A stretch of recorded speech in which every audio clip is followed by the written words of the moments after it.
त्यानंतर आपण पाहणार आहोत बातमी 36 जिल्ह्यांची। पाहुयात राज्यातल्या महत्त्वाच्या बातम्या पण वेगवान। पुणे मुंबई द्रुतगती मार्गावरील उर्से टोल नाक्यावर राष्ट्रवादीचे आमदार रोहित पवार यांचे बॅनर्स लागले। यामध्ये रोहित पवारांची भावी मुख्यमंत्री असा उल्लेख करण्यात आला आणि रोहित पवारांच्या वाढदिवसानिमित्ताने शुभेच्छा देणारे बॅनर्स झळकवण्यात आलेत आणि त्यात त्यांचा भावी मुख्यमंत्री असा उल्लेख केल्याने चर्चा सुरू आहे।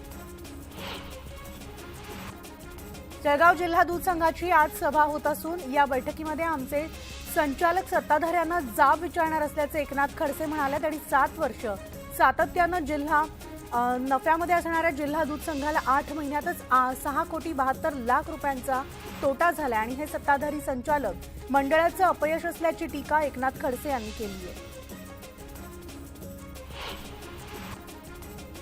बोदवड तालुक्यामधील लोणवाडीसह परिसरामध्ये मुसळधार पाऊस झाला, त्यामुळे परिसरात पूरस्थिती निर्माण झाली। तसंच लोणवाडी इथं ढगफुटी सदृश पाऊस झाल्याने अनेकांच्या घरात पाणी शिरलं। दरम्यान आमदार चंद्रकांत पाटील यांनी अतिवृष्टीमुळे झालेल्या नुकसानीची पाहणी केली, तसंच मदतीसंदर्भात अधिकाऱ्यांना सूचना देखील दिल्या। केंद्रीय गृहमंत्री अमित शहा मुंबईच्या दौऱ्यावर होते। यावेळेस त्यांनी राज्यातील राजकीय परिस्थितीचा आढावा घेतलाय। महायुतीसाठी राज्यात पोषक वातावरण आहे का? केंद्र सरकारबाबत राज्यात जनतेचं मत काय आहे? मिशन 45+ साठी महायुतीचा राज्यात मास्टर प्लॅन काय आहे याचाही आढावा अमित शहा यांनी घेतलाय।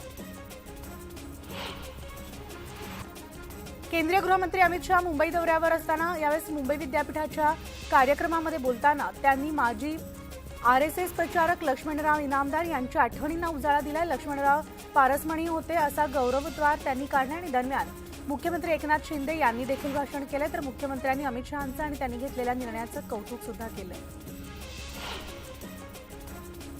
तर भाजपसोबत सत्तेत सामील होण्यासाठी रोहित पवार सुद्धा आग्रही होते असा गौप्यस्फोट करणारे आमदार सुनील शेळकेंना रोहित पवार यांनी उपासात्मक टोला लगावलाय। मी भाजपवर सारखी टीका करत असल्याने राष्ट्रवादीच्या फुटीर गटातील आमदारांनी मला टार्गेट करण्याचे ठरवले आणि त्यासाठी ते अशा प्रकारचे दावे करत असल्याचं स्पष्टीकरण रोहित पवारांनी दिले। शरद पवार गटाचे आमदार रोहित पवार यांनी कल्याणचा दौरा केला। यावेळेस त्यांनी दुचाकीनं फेरफटका मारलाय, तर आपल्या ताफ्यासोबत न जाता त्यांनी कार्यकर्त्यांच्या दुचाकीवरून रायडिंगची मजा घेतली आणि कल्याण डोंबिवली शहरातील रस्त्यांबाबत त्यांनी यावेळेस नाराजी व्यक्त केली। तर नागपुरामध्ये अनेक ठिकाणी पूरसदृश परिस्थिती निर्माण झाली होती। तर या पूरस्थितीचा केंद्रीय मंत्री नितीन गडकरी आणि देवेंद्र फडणवीसांनी आढावा घेतला। फडणवीस आणि गडकरींनी मनपा आयुक्त लोकप्रतिनिधींसोबत बैठक सुद्धा घेतली आणि दोघांनी पालिकेच्या मुख्यालयातून पूरस्थितीचा आढावा घेतलाय। नागपूरला पावसानं झोडपलाय। मुसळधार पावसामुळे पूरस्थिती निर्माण झाली होती, मात्र आता तिथलं जनजीवन हळूहळू आता पूर्वपदावर येते। दरम्यान आजही प्रादेशिक हवामान खात्याकडून नागपूरला ऑरेंज अलर्ट जारी करण्यात आला आणि या ठिकाणी हलका ते मध्यम स्वरूपाचा पाऊस कोसळण्याची शक्यता आहे।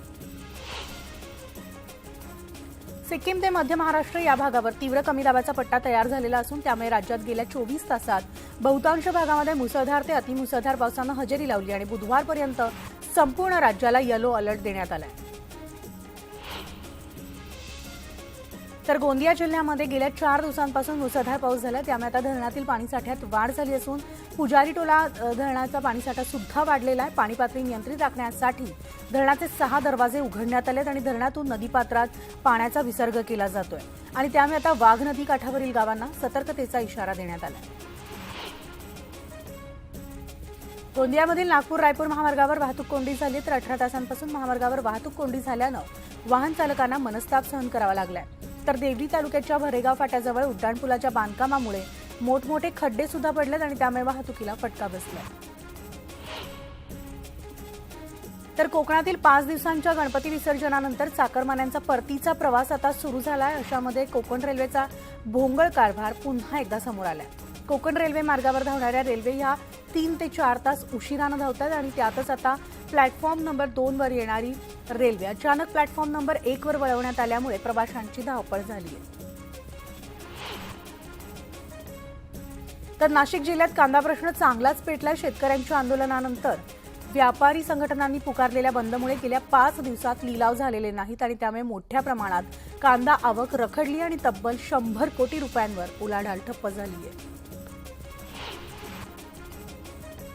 तर गणपती पाहायला बाहेर पडणाऱ्या मुंबईकरांच्या सोयीसाठी मध्य आणि पश्चिम रेल्वेनं आज घेण्यात येणारा मेगा ब्लॉक हा रद्द केलेला आहे. त्यामुळे आता आज घराबाहेर पडणाऱ्या मुंबईकरांना हा मोठा दिलासा असणार आहे. गणेशोत्सव सुरू असल्यामुळे आणि रविवार सुट्टीचा दिवस असल्यामुळे मोठ्या प्रमाणात नागरिक गणपती पाहायला बाहेर पडतात. म्हाडाच्या कोकण मंडळाच्या 5311 घरांसाठी आता नोव्हेंबरमध्ये सोडत काढण्यात येणार आहे आणि त्यासाठी सध्या अर्ज विक्री स्वीकृती प्रक्रिया सुरू आहे. तर आतापर्यंत 5311 घरांसाठी अनामत रकमेसह केवळ 1026 अर्ज सादर झालेत. तर मागील मे 2023च्या सोडतीमधील 4654 घरांना अत्यल्प प्रतिसाद मिळाल्यामुळे निम्म्याहून अधिक घरं विक्रीविना पडून आहेत. परिणामी या सोडतीच्या प्रतिसादाकडे कोकण मंडळाचं लक्ष लागलंय.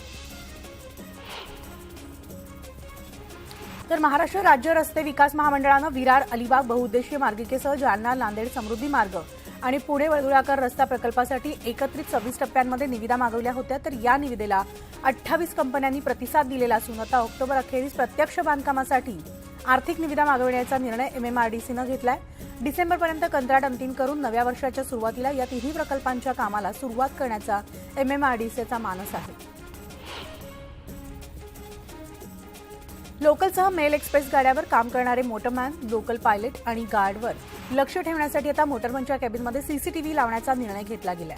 तर सीसीटीव्ही कॅमेरा लागल्यानंतर मोटरमन आणि गार्डवर तणाव येण्याची शक्यता आहे. तर त्यांच्या गोपनीयतेवर सुद्धा हस्तक्षेप होण्याची भीती रेल्वे कर्मचारी संघटनेकडून वर्तवण्यात आली आहे आणि या संदर्भात 25 सप्टेंबर रेल्वे मजदूर संघाची बैठक होणार आहे. या बैठकीमध्ये मोटरमन असणार आहे आणि या विषयावर अधिक चर्चा करून पुढील पावलं उचलली जातील. वाशीमधील एपीएमसी घाऊक बाजारामध्ये गणेशोत्सवामुळे बाजारात बटाट्याची आवक कमी आहे आणि तसंच ग्राहक सुद्धा रोडावले. त्यामुळे आता बाजारात बटाटा शिल्लक राहिलेला असून दरात सुद्धा घसरण झाली आहे. आधी 14 ते 15 रुपयांनी उपलब्ध असलेला बटाटा आता 10 ते 13 रुपयांनी त्याची विक्री होती. तर रेल्वे स्थानकामधील तिकीट खिडकीवरील रांग कमी करणं आणि रेल्वे प्रवाशांना सहजपणे तिकीट उपलब्ध व्हावं यासाठी डिजिटल तिकीट पर्याय प्रशासनानं खुले केले.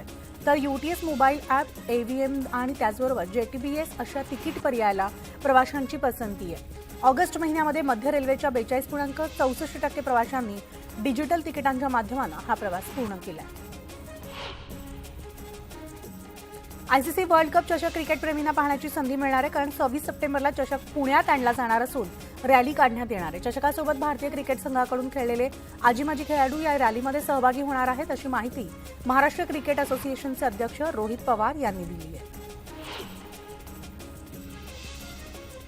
तर ठाणे भिवंडी रोडवर पोलीस आणि ट्रक चालकांमध्ये वाद झाला. या वादाचं परिवर्तन रागात झाल्यामुळे ट्रक चालकानं पोलिसांवर हात उगारल्याची घटना या ठिकाणी घडली आहे.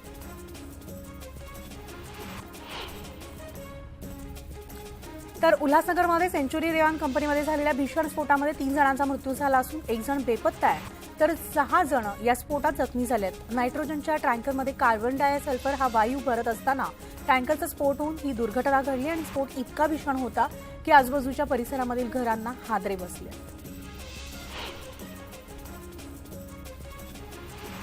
तर आता बातमी आहे ढोल ताशांचा गजर, गुलालाची उधळण कर, गणपती बाप्पा मोरया, पुढच्या वर्षी लवकर या अशा जयघोषात गणेश भक्तांनी भक्तिभावानं 5 दिवसाच्या गणपती बाप्पाला निरोप दिलाय. मुंबई शहर आणि उपनगरामधील सार्वजनिक 8, घरगुती 910 आणि गणेश मूर्ती आणि 116 गौरींचं असं एकूण 1034 गणेश मूर्तींचं विसर्जन करण्यात आलं. तर गौरी गणपतीचं विसर्जन होताच चाकरमान्यांनी परतीच्या प्रवासाची वाट धरली आणि परतीच्या प्रवासामुळे चाकरमान्यांची बस स्थानकामध्ये तुफान गर्दी पाहायला मिळते. गौरी गणपती सणासाठी मोठ्या प्रमाणात मुंबईकर आपल्या मूळ गावी कोकणात दाखल झाले होते. काही जणांनी एसटीची धाव धरली आहे तर काही जणांनी रेल्वेला पसंती दर्शवली आहे. रत्नागिरीमधील दापोली मंडणगड तालुक्यामध्ये 5 दिवसांच्या लाडक्या बाप्पासोबत गौरीचं विसर्जन पार पडलंय. तर दापोली मंडणगड तालुक्यामध्ये सुमारे 10,700 घरगुती बाप्पाला भक्तिमय वातावरणात निरोप देण्यात आलाय.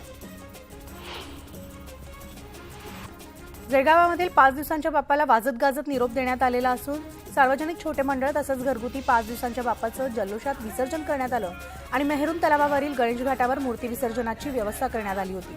तर या ठिकाणी रात्री उशिरापर्यंत घरगुती तसंच सार्वजनिक मंडळाच्या बाप्पाचं विसर्जनही सुरू होतं. गणपती बाप्पा मोरया, पुढच्या वर्षी लवकर या या जयघोषानं गणेश घाट परिसरामध्ये सगळीकडे आपल्याला नाव ऐकू येत होतं.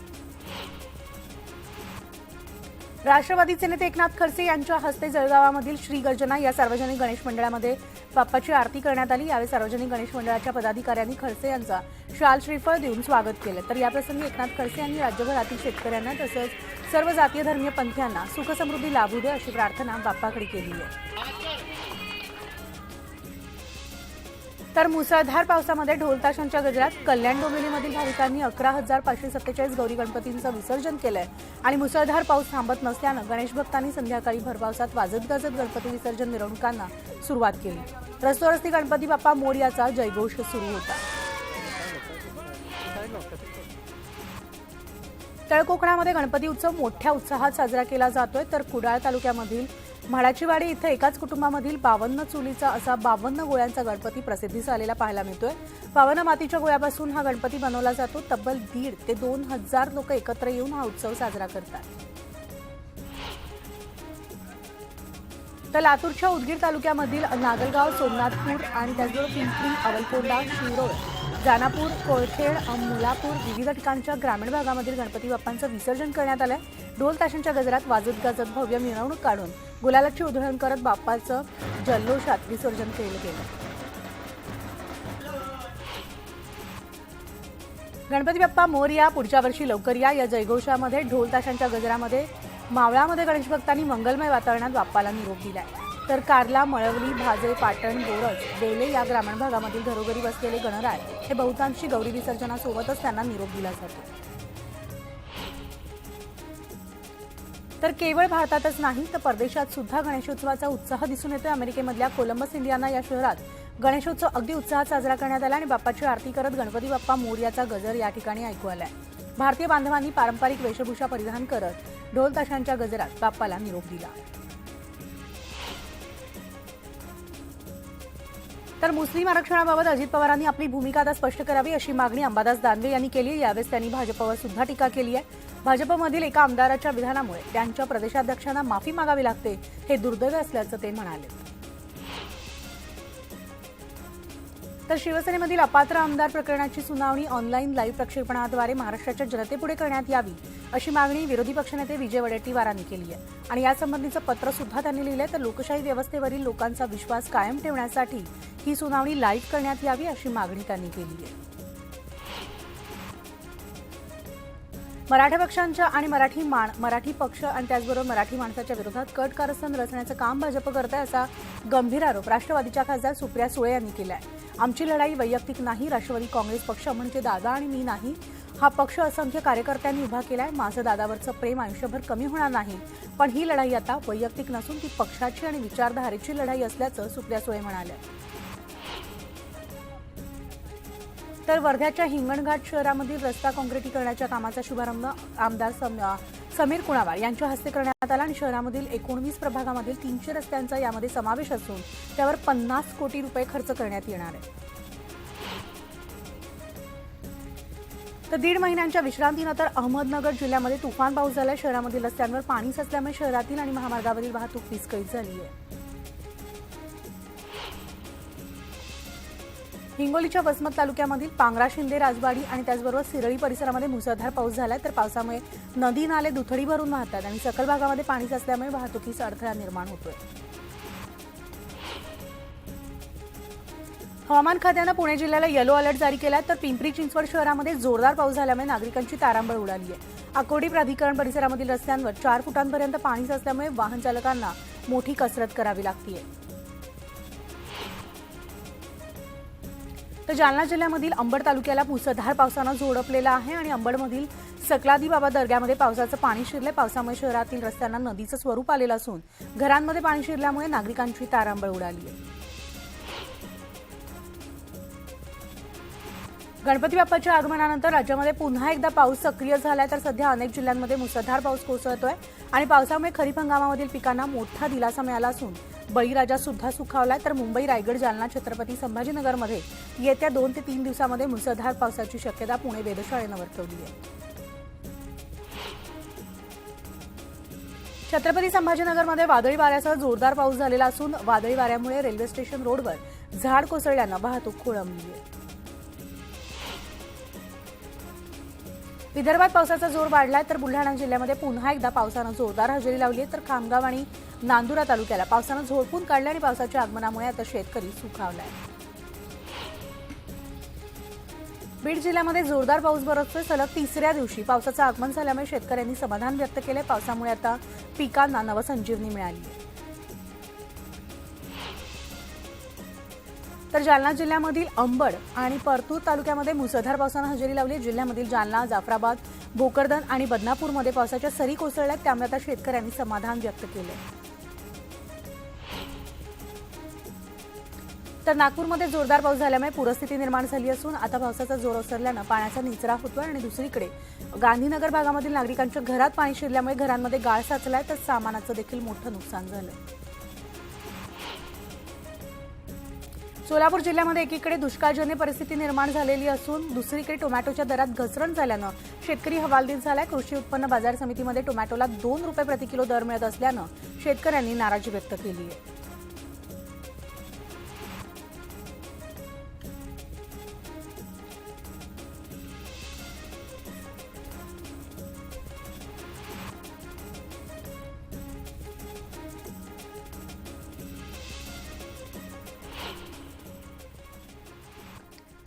तर बुलेटिनमध्ये एक छोटासा ब्रेक घेणार आहोत, मात्र ब्रेकवर जाता जाता आठवण एका आमच्या खास कार्यक्रमाची, ती म्हणजे तुम्ही कधीही न पाहिलेली न ऐकलेली गौतमीची मुलाखत पहा सकाळी 8:54 वाजता फक्त न्यूज 18 लोकमतवर। लातूर जिल्ह्यातील मराठा आंदोलक मनोज जरांगे पाटील यांच्या भेटीला रवाना झालेत। मराठा आरक्षणासाठी साखळी उपोषण करणारे आंदोलक आंदोलनाची पुढील दिशा ठरवण्यासाठी जालना जिल्ह्यातील अंतरवाली सराटीकडे रवाना झालेले आहेत। मनोज जरांगे पाटील यांच्याशी चर्चा करून ते आंदोलनाची पुढील दिशा ठरवणार आहेत। मुख्यमंत्र्यांच्या हस्ते उपोषण सोडल्यानंतर जरांगे पाटील यांनी राज्य सरकारला 40 दिवसांची मुदत दिली आहे। या 40 दिवसात सरकारला पुन्हा एकदा इशारा देण्यासाठी 14 ऑक्टोबर रोजी अंतरवाली सराटी इथं मराठा समाजाच्या वतीनं कार्यक्रमाचं आयोजन करण्यात आलं आणि मनोज जरांगे पाटील यांनी यावेळी मराठा समाज बांधवांना संबोधित ते करणार आहेत। मराठा आरक्षणाच्या मागणीसाठी बीडच्या वडवणी तालुक्यातील खळवट आणि लिमगावमध्ये साखळी उपोषण सुरू आहे। राजकीय नेत्यांना गावबंदी करत साखळी उपोषण सुरूच ठेवण्याचा इशारा गावकऱ्यांनी दिला आहे। मराठ्यांना ओबीसी प्रमाणपत्र देण्यात येऊ नयेत या मागणीसाठी चंद्रपुरात ओबीसी संघटनांनी चक्काजाम आंदोलन केलं। या आंदोलनामुळे वाहतूक काही काळ विस्कळीत झाली आहे। जोपर्यंत ओबीसी समाजाच्या मागण्या मान्य होत नाहीत तोपर्यंत आंदोलन सुरूच ठेवण्याचा इशारा आंदोलकांनी दिला आहे। छत्रपती संभाजीनगर शहराला पावसानं झोडपून काढलंय, त्यामुळे सखल भागात अनेक ठिकाणी पाणी साचलंय। शहरातील नाले हे तुडुंब भरून वाहू लागले। छत्रपती संभाजीनगर जिल्ह्यात पावसानं हजेरी लावली आहे, त्यामुळे जगप्रसिद्ध असणारा वेरूळचा धबधबा ओसंडून वाहू लागलाय। संपूर्ण पावसाळ्यामध्ये केवळ दुसऱ्यांदा धबधबा प्रवाहित झाल्याचं पाहायला मिळालं। पावसाअभावी खरीप पिकं करपून गेलेली असताना शासनाकडून दुष्काळ जाहीर होत नसल्यानं शेतकरी कामगार पक्ष आक्रमक झालाय। बीडच्या माजलगाव तालुक्यातील मोठेवाडी शिवारात सोयाबीनची होळी करत बोंबा मारो आंदोलन यावेळी करण्यात आलं। यावेळी तात्काळ नुकसान भरपाई देण्याची मागणी करण्यात आली। गर्भवती महिलेला कर्नाटकहून मुंबईकडे निघालेल्या चेन्नई मुंबई एक्सप्रेसमध्ये धावत्या गाडीत प्रसूती वेदना सुरू झाल्या, याचा मेसेज रेल्वे नियंत्रण कक्षाला मिळाला आणि सोलापूर रेल्वे स्थानकावर गाडी थांबताच तिची डॉक्टरांनी, लोहमार्ग पोलीस आणि आरपीएफ पोलिसांनी मिळून प्रसूती केली। तिथं स्टेशनवरच गोंडस बाळाला तिनं जन्म दिला। बाळ आणि मातेची प्रकृती ठणठणीत आहे। जालना शहरात 7वीत शिकणाऱ्या विद्यार्थिनीला मारहाण केल्याप्रकरणी शिक्षकाविरोधात गुन्हा दाखल करण्यात आला आहे। पीटी क्लास रद्द झाला असून बाहेर खेळायला का गेलीस या कारणावरून शिक्षकानं 3 विद्यार्थिनींना पाईपनं मारहाण केली आहे। त्यानंतर पालकांनी केलेल्या तक्रारीवरती शिक्षकाविरोधात गुन्हा दाखल करण्यात आला आहे। गोंदिया जिल्ह्यातील सालेकसा तालुक्यातील जांभडी ते निंबा मार्गावर पोलिसांनी नाकाबंदी केली। यावेळी एका वाहनात कोंबलेल्या 7 गोवंशाची सुटका करण्यात आली आहे। तसंच 5,70,000 रुपयांचा मुद्देमाल पोलिसांनी जप्त केला आहे। अकोल्यातील मूर्तिजापूर ते खेरडा रस्त्याची दुरावस्था झाली आहे। रस्त्यावरील खड्ड्यांमुळे या मार्गावरील अपघातांमध्ये वाढ झाली आहे। पावसामुळे या खड्ड्यांमध्ये पाणी साचलेलं आहे। विद्यार्थी आणि वाहन चालकांना यामुळे कसरत करावी लागते। अनेक वेळा तक्रार करूनही अधिकारी दुर्लक्ष करत असल्यानं नागरिकांनी नाराजी व्यक्त केली आहे। मुंबई अहमदाबाद महामार्गावरील गुजरात मुंबई लेनवर वाहतूक कोंडी झाल्याचं पाहायला मिळालंय। खड्ड्यांमुळे वर्सोवा ते वसई हद्दीत बाफाणी ब्रिजपर्यंत 7 ते 8 किलोमीटर लांब वाहनांच्या रांगा लागल्याचं चित्र दिसून आलंय। नामांकित सिमेंट कंपनीच्या नावाखाली बीडच्या अंबाजोगाईतील व्यापाऱ्याला 1.5 लाखाचा ऑनलाईन गंडा घालणाऱ्या टोळीचा सायबर पोलिसांनी पर्दाफाश केला. या प्रकरणातील मुख्य आरोपीला अटक करण्यात आलेली आहे. 30 सप्टेंबरपर्यंत या आरोपीला पोलीस कोठडी सुनावण्यात आली आहे. पावसाअभावी पीक करपून गेल्यानं हवालदिल झालेल्या शेतकऱ्यानं विहिरीत उडी घेऊन आत्महत्या केली आहे. बीडच्या गेवराई तालुक्यातील खेडा गावामध्ये ही सगळी घटना घडली आहे. या प्रकरणी तलवाडा पोलीस ठाण्यामध्ये आकस्मिक मृत्यूची नोंद करण्यात आली आहे. बुलढाणा जिल्ह्यातील चिखली येथील शासकीय वसतिगृहातील विद्यार्थिनींना अन्नातून विषबाधा झाल्याचा धक्कादायक प्रकार उघडकीस आलाय. वसतिगृहातील 6 विद्यार्थिनींची प्रकृती चिंताजनक आहे. त्यांना रुग्णालयात दाखल करण्यात आलं आहे. केंद्र सरकारनं संसदेत महिला आरक्षण विधेयक मांडल्यानंतर या विधेयकाला मंजुरी मिळालेली आहे. त्यामुळे भंडारा जिल्ह्यातील लाखांदूर ते भाजप महिला मोर्चाच्या वतीनं जल्लोष करण्यात आला आणि यावेळी फटाक्यांची आतिषबाजी करत आनंद साजरा करण्यात आला. पुण्यातील एका भाविकानं दगडूशेठ गणपतीला 301 किलो वजनाचा मोतीचूर मोदक अर्पण केलाय. हा मोदक बनवायला 48 तासांचा वेळ लागलाय, तर यासाठी 8 कारागिरांनी मेहनत घेतली आहे. या सगळ्या घडामोडी जर तुम्हाला पुन्हा पाहायच्या असतील तर आमच्या YouTube चॅनलला सबस्क्राईब करायला विसरू नका. त्याचबरोबर आमच्या फेसबुक आणि Instagram पेजला देखील भेट द्या आणि ताज्या बातम्यांच्या अपडेट्ससाठी न्यूज 18 लोकमत